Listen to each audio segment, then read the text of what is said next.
പറയുന്നതൊന്ന് കേൾക്ക്. അമ്മേ, എനിക്ക് ഇവിടുന്ന് പോണ്ട അമ്മേ. എനിക്കെന്താ ഇവിടുന്ന് പോണോന്നാണോ മോനെ? പക്ഷെ ഇതിനെയാണ് പറയുന്നത്. ആരോ എറിഞ്ഞോ ആർക്കിട്ടോ കൊണ്ടുവന്നു. എത്ര സന്തോഷത്തോടെ നമ്മളിവിടെ കഴിഞ്ഞിരുന്നത്. ഇനിയിപ്പോ എവിടെ കലഞ്ഞു തിരിയണം? ജ്യേഷ്ഠ, വീട് നിർമ്മിക്കുന്നത് മനുഷ്യരുടെ മനസ്സുകൊണ്ടാണ്. നമ്മളിവിടെ ഒരുമിച്ച് താമസിക്കുകയാണെങ്കിൽ ഈ വീട് തീർച്ചയായും മനോഹരമായി തീരും ജ്യേഷ്ഠ. നീ മിണ്ടാതിരുന്നോ? അവനെ നീ വെറുതെ വിട്ടേക്ക് മോനെ. ഈ വീട്ടിലെ ഏറ്റവും വിവരമുള്ള ആള് യേശു ആണല്ലോ, അത് നിനക്കറിയില്ലേ?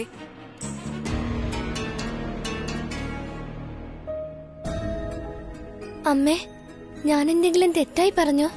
ഇല്ല മോനെ, നീ തെറ്റായി ഒന്നും പറഞ്ഞില്ല. വാ.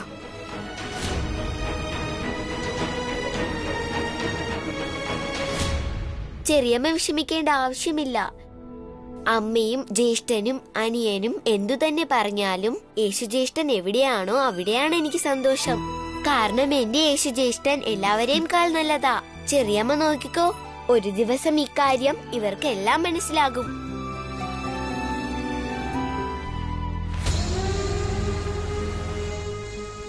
പുതിയ ചക്രവർത്തിക്കുള്ള പുതിയ സിംഹാസനമാണിത്. രാജാഭിഷേകത്തിന്റെ സമയം വരെ എനിക്ക് ഈ സിംഹാസനം എന്റെ കണ്ണുകൾ കൊണ്ട് നോക്കാതെ മാറി നടക്കാൻ സാധിക്കില്ല.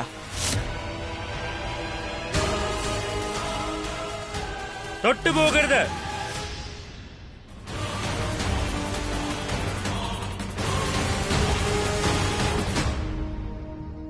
എന്താ കാര്യം? അത് ഞങ്ങൾ പറഞ്ഞു തരാം. നിങ്ങൾക്കെല്ലാവർക്കും അറിയുന്നത് പോലെ ഞങ്ങൾ ഞങ്ങളുടെ ചക്രവർത്തിയുടെ മരണത്തിൽ അനുശോചിക്കാൻ വന്നതാണ്. ഈ സഭ അതിനുവേണ്ടി കൂടിയതാണ്. അപ്പോൾ ഈ സഭയിൽ ചക്രവർത്തിയുടെ മരണത്തിന്റെ കാരണം വെളിപ്പെടേണ്ടതാണ്. ചക്രവർത്തി മരിച്ചതല്ല, അദ്ദേഹത്തെ കൊന്നതാണ്.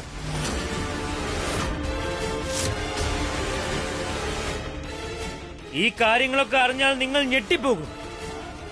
ഇതിന് കാരണം മറ്റാരുമല്ല, അദ്ദേഹത്തിന്റെ സ്വന്തം മകൻ തന്നെയാണ്.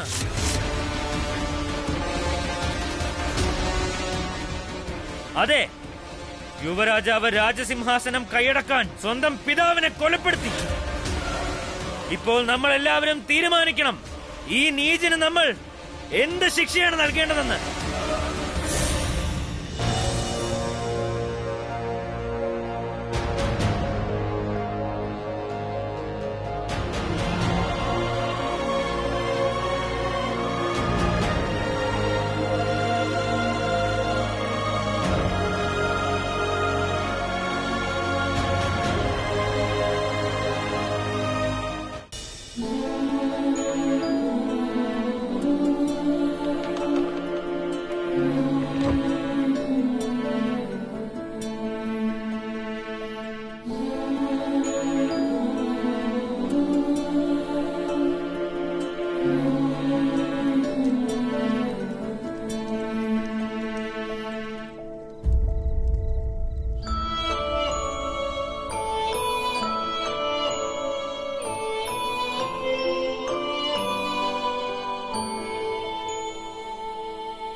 വിഷമിക്കേണ്ട ആവശ്യമില്ല അമ്മേ, എല്ലാം ശരിയാകും.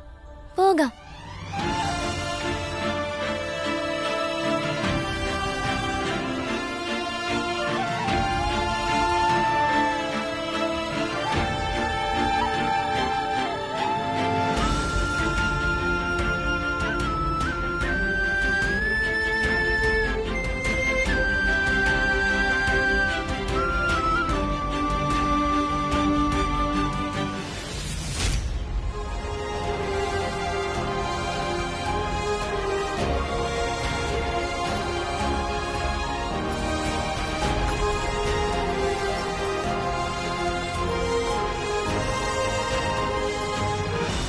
നന്നായി.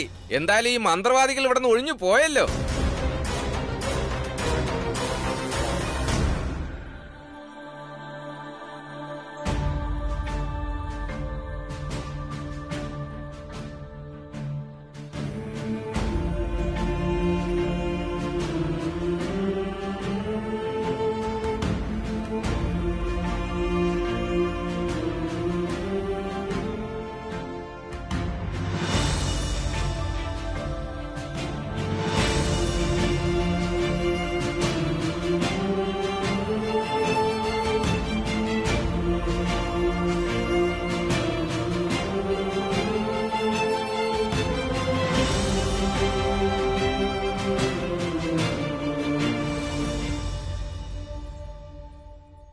ശുദ്ധ അസംബന്ധമാണിത്.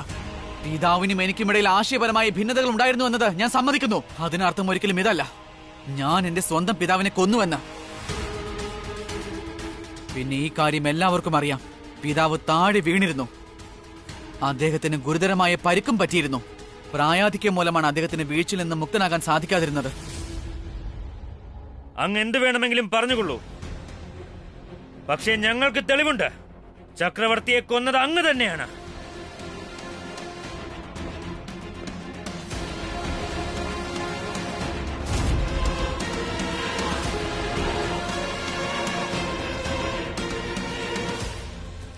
ഞങ്ങൾ എല്ലാവരും അങ്ങയോടൊപ്പമുണ്ട്. ധൈര്യമായി എല്ലാവരോടും പറയൂ, എത്ര തന്ത്രപരമായാണ് യുവരാജാവ് നമ്മുടെ ചക്രവർത്തിയെ കൊന്നതെന്ന്.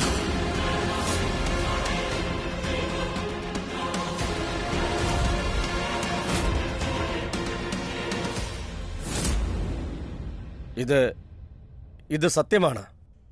ചക്രവർത്തി വീണപ്പോൾ ഉണ്ടായ ഗുരുതരമായ പരിക്കുകൊണ്ടല്ല. അദ്ദേഹത്തിന്റെ മരണകാരണം മുറിവുകൾ മൂലവുമല്ല. അദ്ദേഹത്തിന്റെ മരണകാരണം മറ്റെന്തോ ആണ്.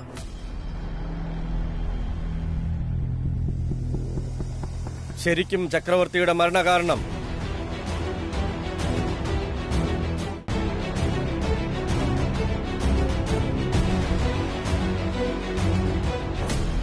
അദ്ദേഹത്തിനുണ്ടായ ഹൃദയസ്തംഭനമാണ്.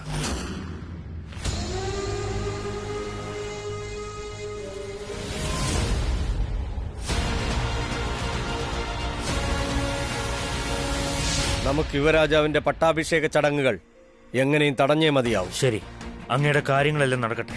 ഞാൻ മന്ത്രിസഭയിൽ ഇതെല്ലാവരെയും അറിയിക്കാം.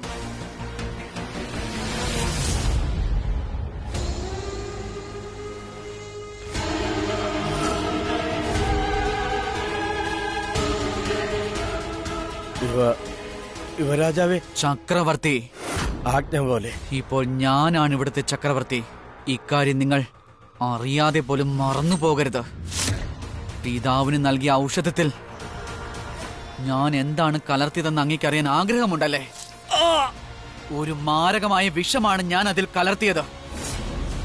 അതിൽ കുറച്ച് വിഷം ഇപ്പോഴും ഞാൻ എന്റെ കയ്യിൽ സൂക്ഷിച്ചു വച്ചിട്ടുണ്ട്. ഒരു കാര്യം കൂടി ഞാൻ അങ്ങയോട് പറയാം. ഈ വിഷമുണ്ടല്ലോ, ഇത് കുട്ടികളുടെ ഉള്ളിൽ ചെന്നാൽ നിമിഷ നേരം മതി മരണം സംഭവിക്കാൻ. എന്താ അങ്ങേക്ക് അങ്ങയുടെ മക്കളെ ഒരുപാട് ഇഷ്ടമാണല്ലോ അല്ലേ? കൂടിയ അളവിൽ മദ്യം സേവിച്ചിരുന്നതിനാൽ ചക്രവർത്തിയുടെ ഹൃദയം നേരത്തെ തന്നെ വളരെ ബലഹീനമായിരുന്നു. പിന്നെ മുകളിൽ നിന്ന് താഴേക്ക് വീണപ്പോൾ അവസ്ഥ കൂടുതൽ വഷളായി. അങ്ങനെ ഹൃദയത്തിന്റെ പ്രവർത്തനം നിലച്ചു. അങ്ങനെയാണ് ചക്രവർത്തിയുടെ മരണം സംഭവിച്ചത്.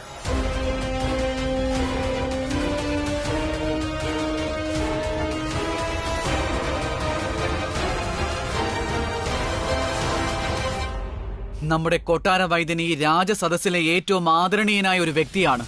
എന്റെ പിതാവിന് ഇദ്ദേഹം പ്രിയങ്കരനായിരുന്നു. നിങ്ങളെല്ലാവരും ഇദ്ദേഹത്തിന്റെ നാവിൽ നിന്ന് സത്യം കേട്ടുകഴിഞ്ഞു. എന്നിട്ടും ഞാൻ കുറ്റക്കാരനാണെന്ന് നിങ്ങൾക്ക് തോന്നുന്നുണ്ടെങ്കിൽ എല്ലാവരും ചേർന്ന് എനിക്ക് ശിക്ഷ വിധിച്ചാലും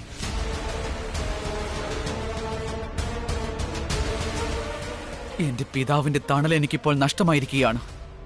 എന്റെ ഈ ദുഃഖമുണ്ടല്ലോ, അതെന്റെ നെഞ്ചു പിളർന്ന് നിങ്ങളെ കാണിക്കാൻ സാധിക്കില്ല എനിക്ക്. പക്ഷെ എനിക്ക് എന്റെ പിതാവിന്റെ പൂർത്തീകരിക്കാൻ കഴിയാതെ പോയ എല്ലാ സ്വപ്നങ്ങളും പൂർത്തീകരിക്കാൻ കഴിയും. എങ്കിലേ അദ്ദേഹത്തിന്റെ ആത്മാവിന് ശാന്തി ലഭിക്കൂ. ഞാൻ തീരുമാനം ഇപ്പോൾ നിങ്ങൾക്ക് വിട്ടുതരുന്നു. നിങ്ങൾ ഇനി പറയൂ, അതായത് നിങ്ങൾക്ക് നിങ്ങളുടെ രാജാവായി എന്നെ സ്വീകരിക്കാൻ സാധിക്കുമോ അതോ ഇല്ലയോ എന്ന്.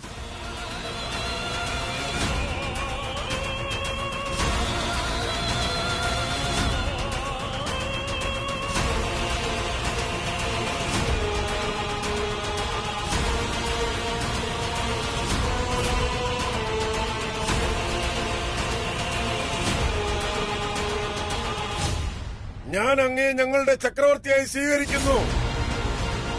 ചക്രവർത്തി നീണാൾ വാഴട്ടെ. ചക്രവർത്തി ചക്രവർത്തി ചക്രവർത്തി ചക്രവർത്തി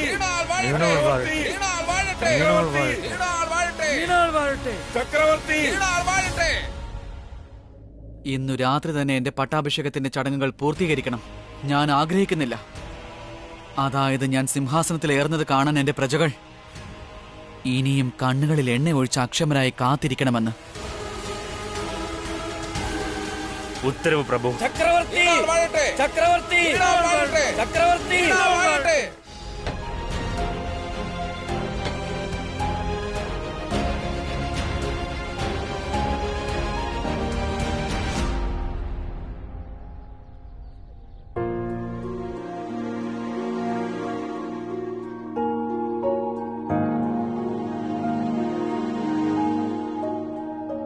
ഞാനില്ലാതെ നിനക്ക് ഇവിടുന്ന് പോകാനാകുമോ യേശു?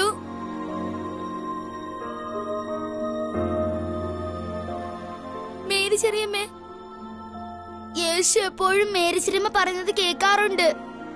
ചെറിയമ്മ തന്നെ അവനെ പറഞ്ഞ് മനസ്സിലാക്കൂ.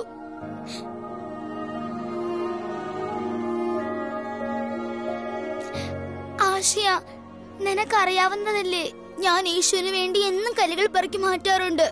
അവനൊരിക്കലും കള്ളം പറയില്ല. ചെടികൾക്ക് വെള്ളം ഒഴിക്കാൻ ഞാൻ സഹായിക്കാറുണ്ട്. യേശുവിനോടൊപ്പം ഞാൻ കളിക്കാറുണ്ട്. ഞാൻ ഒരിക്കലും അവനെ തനിച്ചാക്കാറില്ല.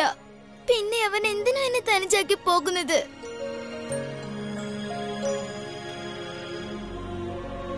നീ എപ്പോഴും എന്റെ പ്രിയപ്പെട്ട കൂട്ടുകാരനായിരിക്കും യാക്കൂബ്. പക്ഷെ നീ എനിക്ക് ഒന്നും കേൾക്കണ്ട. ഞാനും നിന്റെ കൂടെ വന്നിരിക്കും. തീർച്ചയായും വരും.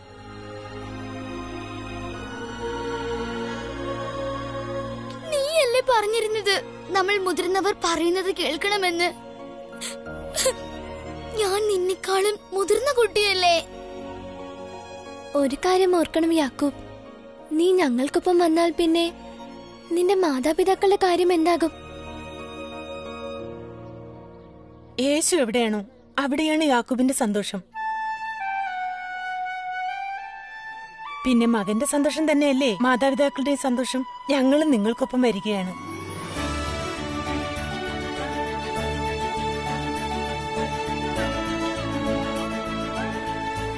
ഇനി പറയൂ, നമ്മൾ എങ്ങോട്ടാ പോകുന്നത്? നസ്രത്തിലേക്ക്, ഞങ്ങളുടെ പഴയ വീട്ടിൽ. അത് വളരെ മനോഹരമായിരിക്കുമല്ലോ. പിന്നെ കഴിക്കാൻ നല്ല നല്ല ആഹാരങ്ങളും കിട്ടും അല്ലേ?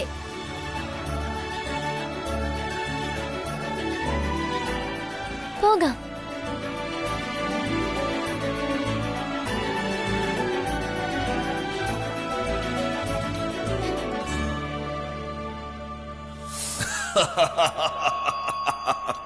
ഞാൻ വിചാരിക്കും പോലെ എല്ലാം നടക്കുമ്പോൾ എന്തൊരു സന്തോഷമാണ് എനിക്കുണ്ടാകുന്നത്. ഞാൻ എന്റെ കണ്ണുകൾ കൊണ്ട് പുതിയ ചക്രവർത്തി കിരീടധാരിയായി ഒന്ന് കണ്ടോട്ടെ. കാരണം അവനാണല്ലോ എന്റെ കൈകളിൽ ഒരു പാവയെ പോലെ നൃത്തം ചെയ്യുക. യേശുവിന്റെ അന്ധകനായി അവൻ എന്റെ ആഗ്രഹങ്ങൾ പൂർത്തീകരിക്കും.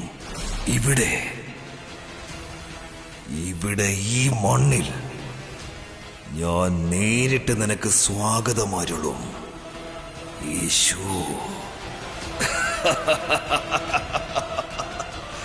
യേശു,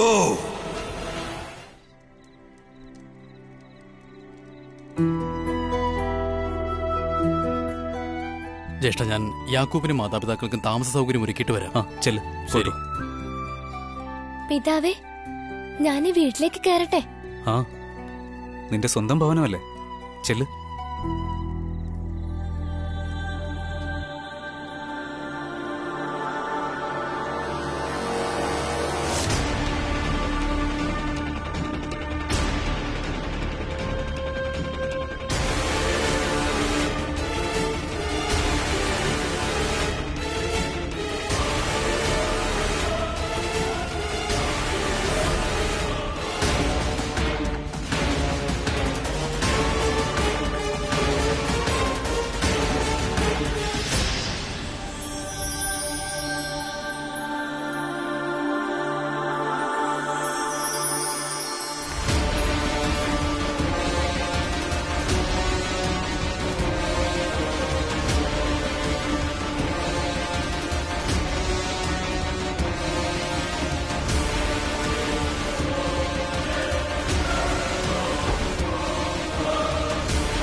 ചക്രവർത്തി ചക്രവർത്തി ചക്രവർത്തി ചക്രവർത്തി ചക്രവർത്തി.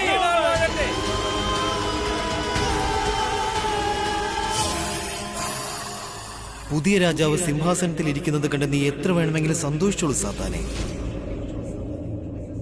പക്ഷെ യഥാർത്ഥ രാജാക്കന്മാരുടെ രാജാവ് ഇവിടെയാണ്. അവന്റെ സിംഹാസനമായ അമ്മയുടെ മടിത്തട്ടിൽ വിശ്രമിക്കുന്നു. നസ്രേത്തിലെ യേശുവാണ് ലോകത്തിന്റെ മിശിഹ എന്ന് യുഗയുഗാന്തരങ്ങളോളം അറിയപ്പെടുകയും ചെയ്യും.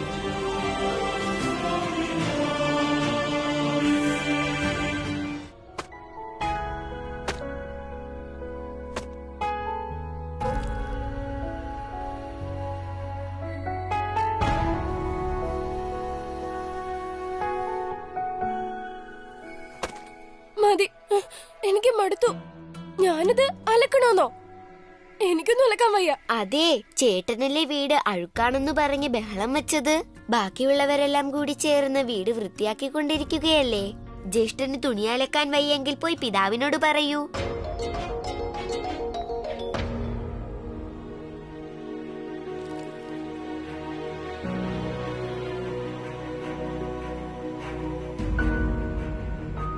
എന്തു പറ്റി യേശുജ്യേഷ്ഠ? ഒന്നുമില്ല.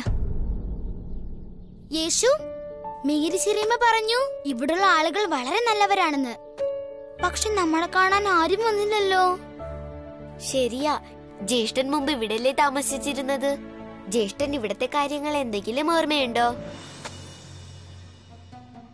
ഞാൻ യേശുവിനെക്കാളും മുതിർന്നതാണ്. എനിക്കിതൊന്നും ഓർമ്മയില്ലല്ലോ. പിന്നെങ്ങനെ യേശു ഓർമ്മിക്കുന്നത്? യേശുദ ഇത്രേ ഉണ്ടായിരുന്നുള്ളൂ. ജ്യേഷ്ഠൻ പറയുന്നത് ശരിയാണ്. യേശു എല്ലാവരിൽ നിന്നും വ്യത്യസ്തനാണ്. അവൻ ഉറപ്പായും എന്തെങ്കിലും ഓർമ്മ കാണും.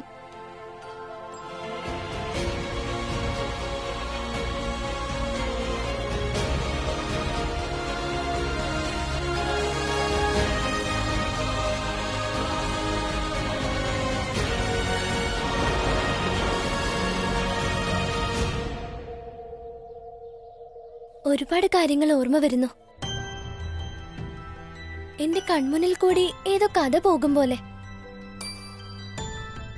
കുട്ടികളെ, വീട് വൃത്തിയാക്കിയിട്ടുണ്ട്. ഇനി എല്ലാവരും വീട്ടിലേക്ക് ചെന്നോളൂ. അമ്മേ, ഞാൻ കുറച്ച് സമയത്തിനകം വരാം. ശരി മോനെ. ചെറിയമ്മേ.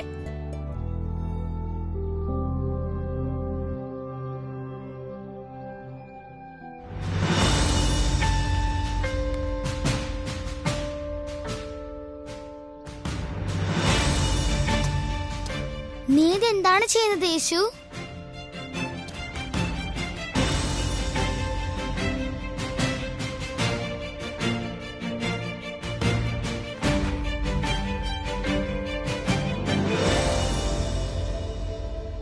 കൊള്ളാലോ, എത്ര നല്ല കളിപ്പാട്ടമായത്. പക്ഷേ യേശുജ്യേഷ്ഠ, ജ്യേഷ്ഠൻ എങ്ങനെ അറിഞ്ഞത് ഇതിവിടെ ഉണ്ടാകുമെന്ന്?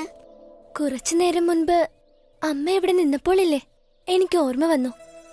അമ്മ എന്നെ ഇവിടെ വെച്ചാണ് കുളിപ്പിച്ചിരുന്നത്. പിന്നെ ഞാൻ കരയാതിരിക്കാൻ എനിക്കിതാ ഈ കളിപ്പാട്ടം തരുമായിരുന്നു. പിന്നെ ഇത് കാണുമ്പോൾ എനിക്ക് ഒരുപാട് സന്തോഷമാകുമായിരുന്നു. എനിക്കിത് അന്ന് തൊട്ടേ വളരെ ഇഷ്ടമാണ്. ഇത് ഏറെ മാറിപ്പോയിരിക്കുന്നു.